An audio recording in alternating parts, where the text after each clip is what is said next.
Pour traiter ce problème, rappelons que l'oxydation de l'eau va permettre la production de dioxygène et que cette production de dioxygène ne s'effectue qu'à la lumière, ce qui a été mis en évidence par Exao. De plus, comme toute oxydation, celle-ci va produire des électrons et ces électrons vont être transférés à une substance oxydante. Mais quelle est cette substance dans le chloroplaste? S'agit-il du CO2 ou s'agit-il d'une substance intermédiaire? Cette substance intermédiaire transférerait ensuite les électrons et les protons issus de l'oxydation de l'eau au CO2. Pour le vérifier expérimentalement, nous devons maîtriser certaines conditions. La première, celle de disposer de chloroplastes en suspension. Il faut que cette suspension soit privée de CO2 et il faut également que nous puissions enrichir cette suspension avec une substance oxydante. Il faut également disposer d'un système d'éclairage et enfin un système possédant une sonde à dioxygène pour pouvoir suivre l'oxydation de l'eau. Dans ce protocole, nous allons ici pouvoir disposer de chloroplastes en suspension qui vont être privés de CO2. Nous allons prendre des feuilles d'épinard, car celles-ci étant bien vertes sont riches en chloroplastes.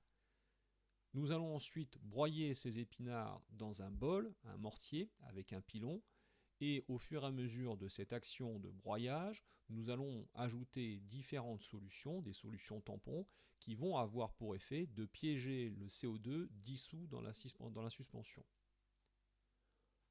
Une fois que l'on obtient une pâte bien verte, nous allons filtrer l'ensemble pour récupérer une suspension de chloroplaste débarrassée de débris dans un récipient qui va être recouvert d'aluminium.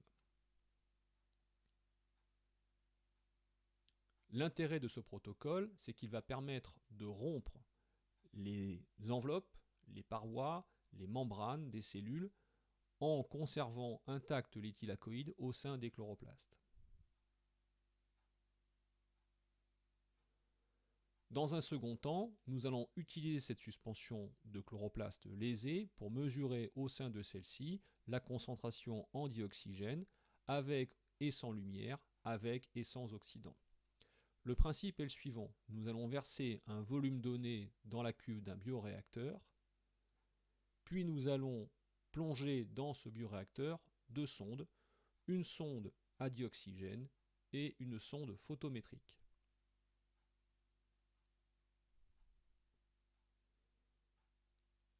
Ici, la mesure a duré une douzaine de minutes et nous avons fait varier au cours de celle-ci les différentes conditions expérimentales. Nous avons ici 4 phases. Une première phase, durant laquelle il n'y a pas de lumière ni de solution oxydante versée dans la suspension. Une seconde phase, de durée équivalente à la première, au cours de laquelle la suspension va être éclairée, mais dans laquelle il n'y aura pas de solution oxydante. Une troisième phase où la lumière restera allumée et où nous verserons une solution oxydante dans la suspension. Et enfin, une quatrième et dernière phase où la lumière sera de nouveau éteinte, mais il y aura encore de la solution oxydante.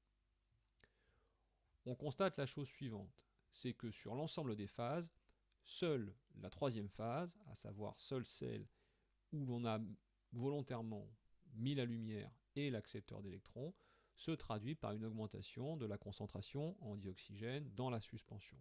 Pour les trois autres phases, la concentration en dioxygène dans la suspension diminue.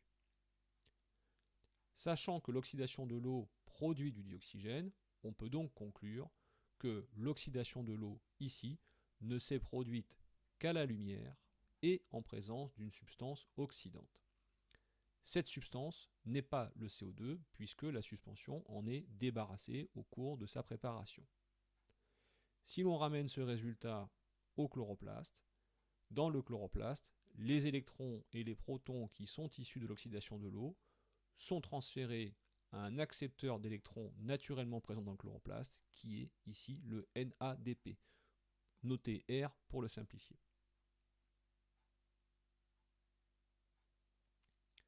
Cette expérience est en réalité un classique en SVT et elle s'inspire d'une expérience historique qui a été réalisée par un biochimiste anglais, Robert Hill, dans la fin des années 1930. À l'époque, les moyens utilisés étaient différents, mais le principe était le même. Pour cette raison, cette expérience en SVT porte le nom de réaction de Hill et la solution oxydante ou accepteur d'électrons employée dans cette réaction porte le nom de réactif de Hill.